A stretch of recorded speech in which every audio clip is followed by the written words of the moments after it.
This video is part of my E3 2019 coverage. This one is part 2. If you want to see part 1, click here right now. Otherwise, on with the show.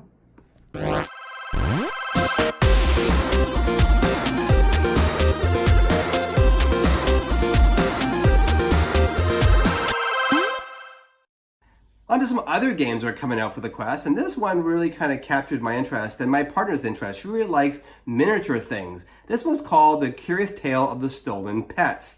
It's a miniature scale VR puzzler. Think of it for any of you who played Captain Toad on the Switch. It's sort of like that. It's a puzzle game where you're really large, and you get to manipulate the world and look around it and kind of explore, and it looks really cool. And it's about grabbing, pushing, dropping, spinning objects, like playing all sorts of things you see in these little worlds to reveal clues as to who stole the pets. So if you're into cute things and puzzle games and miniature worlds, I think this is probably one to keep your eye open. And it's made by the same people who made A Pet Construct, the game that I'm playing right now on my Quest, and I love that game. It kind of has a Half-Life vibe, to be honest with you. It's a good game and creepy at times.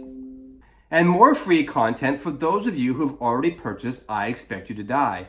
They've got a new downloadable content coming out on July 16th called The Seed of Power. Now, if you're on the game already, you'll know you've got 5 missions, so this is now the 6th mission. And this one takes players inside the boardroom of the evil Zoraxis Corporation. So I don't know where this one goes, but taking down any evil corporation is always a lot of fun in VR. And so if you've got that game already, go ahead and check it out. Like I said, it's free. Another really cute game that's coming out is called Acron, Attack of the Squirrels. Now this one has an interesting premise. It's made by Resolution Games. They're the folks behind Angry Birds VR, Wonderglade, and the Free Bait, which you may have tried on the Quest already. It's a multiplayer game with a bit of a twist. The VR players in the Quest play as the trees, and you're defending your acorns from the squirrels, and the squirrels are playing on iOS or Android devices, and they're all playing it together. So this is a very interesting twist. I've never seen anything quite like this, and I think this is definitely one to keep your eye out. They're saying it's coming later this summer, so that's nice. It's not too far out. And this is a game I think that's going to be a lot of fun, especially for people who like sort of kiddie and cute graphics, but with intense gameplay. And if you're into sort of games like Pictionary, here's an interesting one for you. It's called Puppet Fever. This is also a free game, and you can go in the Oculus store right now and get this one.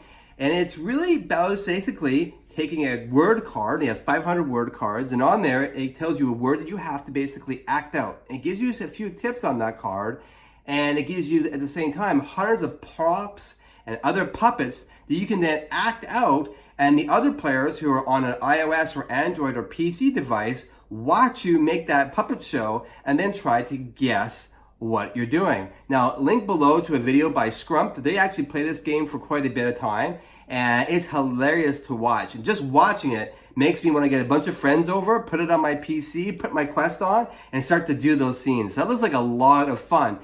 And it's free. So this is me want to try it with your family and friends. So go ahead and check it out on your Oculus Quest today. Developer Mammo6 is bringing their game Galaxity to the Quest.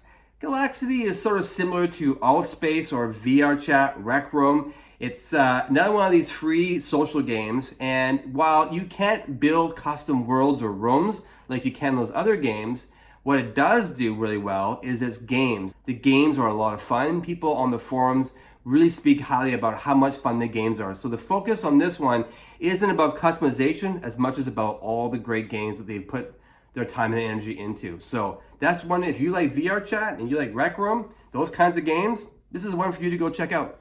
Now you probably have seen this next game on YouTube because it kind of did the rounds back in 2016 when it first hit the market. It's called Plank. And literally, it's about putting a plank out high above up, in a skyscraper, and then walking out over the city streets below. It's a freaky game. If you got a fear of heights, this is definitely one that's going to get you freaked out.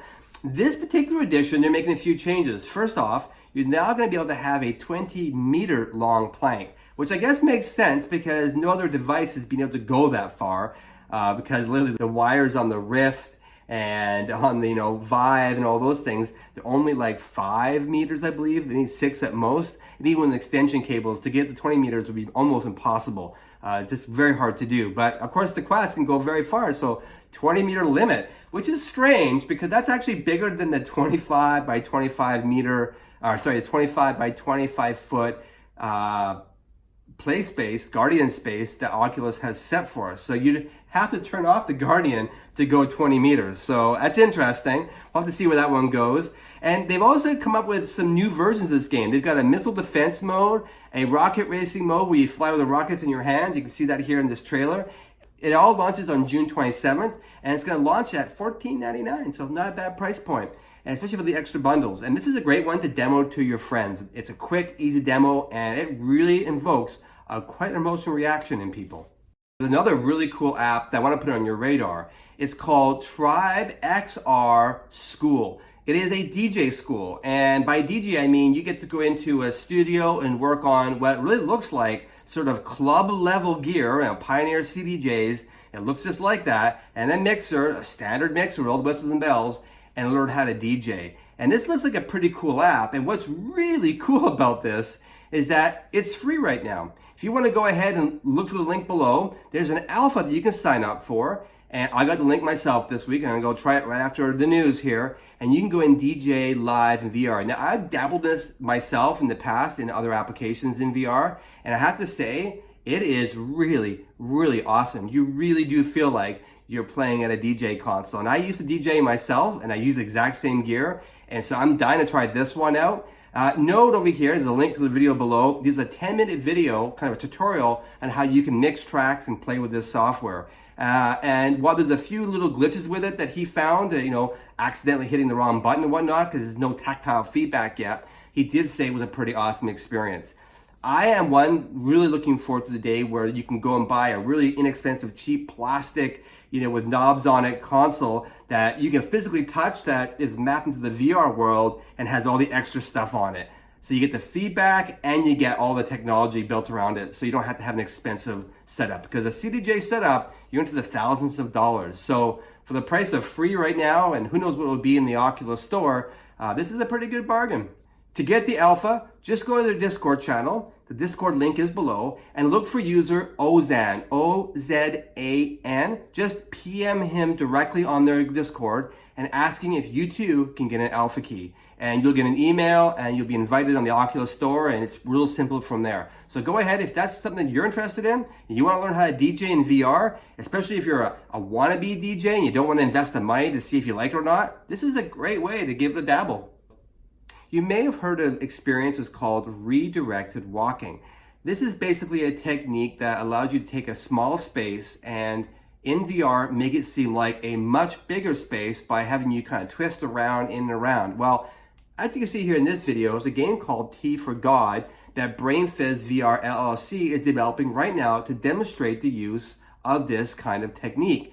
In their setup, all you need is a 4x4 meter space or 13 by 13 feet, which is a fairly small room scale footprint. And then from there, it can fool you into thinking you're walking through massive complexes. And you don't even realize it, but you're just walking around in circles and figure eights. But because you're in VR and the way the geometry is set up and made, it really doesn't feel like you're walking in circles. So this is an interesting experience. I really cannot wait to try this. I actually have not tried any of these redirected walking apps yet in VR. And so this is one that I'm really looking forward to, and I will be reporting on it more as it becomes available. Now, this story is a bit mind-blowing. I really was not expecting to see this. But apparently user Butt Whippin' Fool shared a cool video here on Reddit this week where he was playing Skyrim in the cloud using a service called Shadow via virtual desktop Steam VR interface. Now, like I said earlier, that's no longer there, but you can sideload it, and you can use ALVR and the other apps that I spoke about a few weeks ago. And he claims that he could not detect any latency. And this is a bit interesting. Now, he did say that his PC was hardwired to the internet, and his Quest was on a 5G network close to his router.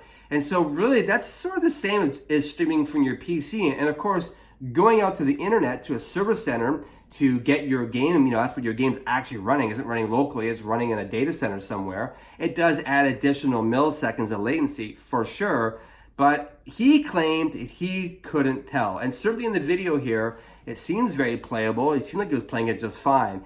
I'm a little skeptical, but I know that cloud-based VR is coming. It's coming in the next, they think 5 years, especially with 5G networks coming online. That's a super high bandwidth environment, very low latency. Maybe it's going to be here sooner or later, and maybe it's here now. So if you're interested in trying out PC VR on your Quest, but you don't have a really powerful PC, maybe this is the way to go for you. And all the instructions are down below, it's a link below. And go ahead and check that out. It doesn't look too daunting to set up, mostly just setting up accounts in certain software and configuring AR, VR, or VR desktop. And you can try this yourself, probably an hour or two of setup. And if it works for you, great. Then all of a sudden you've got access to all of PC VR and you don't even have to have a PC. This is a cool video that I found this week on Reddit by user Bounce Threshold. They created a really cool prototype where you literally take your Guardian system when you're drawing it out and you draw it, but you don't just draw your play space. You can actually go and draw out your whole home, around your furniture, over your couch, in your bedroom, through your bathroom, wherever you want. You can draw it all out, and then his game procedurally generates a world around that. Now, as you can see here today, it's pretty basic. It's only a concept right now, but he is actually considering making this into a full game. It does require you to turn off your boundary system, your Guardian system, which is fine because he's going to map, whatever you draw as your Guardian boundary, it's going to map into this game world. And this offers up a lot of possibilities. And this is something I've been talking about over the last few weeks. And I'm really, really hoping we see more of this. I actually think this is the killer app for the Quest. It's not only all the games we're seeing, but the ability to take your home or your play space and turn it into a spaceship, or turn it into a dungeon, or turn it into whatever you want it to be, and still have the same layout as your home. I just get so excited thinking about me and my friends all in our house, running around this virtual world together, all in the same space, playing some sort of cool game that takes advantage of a one location experience. Or we all get in an elevator and go up to another floor, and it's the same layout, same design, but a different looking floor. So the possibilities here are really exciting. And I think we're going to see a lot more of this next year. I don't think it's going to be so much this year, but fingers crossed we get some sort of sideload experience to try ourselves. Unfortunately, I'm sad to report that there appears to be some issues with VR cover. Now, you heard me talk about this a few weeks ago, and that some users were using it along with other ways of making the Oculus Quest a little more comfortable to wear. Unfortunately, they reported this week that there was a last-minute design change in the Oculus Quest that they were not aware of or weren't told about. And so they started shipping their VR covers, and you can go on Reddit and see lots of bad reviews saying it doesn't really fit properly, it was making it blurry, it was less comfortable in some cases, it was decreasing the field of view. These are the sort of things that we've been reading. And one Oculus user by the name of BL24L posted this really cool picture right here where he compared the original Oculus Quest facial gasket, the one with the cover snaps onto, and he compared it to the VR covers Quest adapter, noting that it was thicker and bulkier. And then he showed the VR cover Rift adapter, which was much thinner. And he's pointing out that this thickness is causing a lot of the problems that people are complaining about. And so VR Cover has responded. They are going to be adjusting their design. If you ordered yours, it's hard to say. If it's already being shipped, you're probably going to get it. And I guess you could go through the process of returning it. If it hasn't shipped yet, it looks like they won't be shipping it until they get their new model in. Now, I haven't seen that confirmed anywhere. So I emailed VR Cover, and I will update you all on my channel if that changes. So if you're not sure, and you're a little nervous, I would email them yourself directly. You can go on their order page, or you can go ahead and just cancel your order right out and just reorder again when we see new stock. And apparently this could take quite some time. And it's no official word, but other users are saying things like maybe 60 days away, which is really too bad because I don't love the facial interface on the Quest. I don't know what you feel about it, but I don't like this fabric too much. I don't like it on my head. It feels, I don't know, I just don't like the feeling of it at all. And the VR covers I've had in the past were much more comfortable. So that's fingers crossed that comes out sooner and later, but that's too bad. And the last story today is one called Engage VR. It's part of our business series I do from time to time. This one is about immersive VR education. As you can see here, they've got an app that basically simulates a lecture hall. And what's cool about this is that, like a lecture hall, you can do PowerPoint, you can show videos, you can have other sorts of media. It's got a whiteboard that students can draw on, including the professor, of course. It has, team collaborative 3D models. You can see one here where they've got a skeleton they're all trying to put together. And of course, the teacher can then take the whole class to other locations and have an education there as well. And this is just mind-blowing. Like I'm just thinking this potential for education is really exciting. And not only is it real-time education, but you can record your class and then people can consume it at their leisure. So this is something that I really do hope catches on. And it is early days, it's basic of course, but this is only gonna go up from here. So I hope this organization gets their foot into this area and goes somewhere with it. And I really hope we get a chance to try it for free on the Quest sooner than later, because I would love to learn in that sort of environment. Okay, that's all the news for this week. It was a jam-packed week. Whew, it was so much work to put this one together, let me tell you. Typically these episodes take me 20 hours each week to do. This one's putting in me at 30. And I have a full-time job, so it has been a doozy. If you have any comments on this week's news, if I missed something or you'd like to elaborate, please comment below. I read all of your comments and I respond to all of your comments. And if you have any tips for next week's news you'd like me to cover, please, anytime during the week, go ahead and comment in there. Let me know of news you think I should be covering, because it's hard to keep my finger on all of it. There's just so much going on in this space. And as always, I'll see you in the metaverse. Cheers.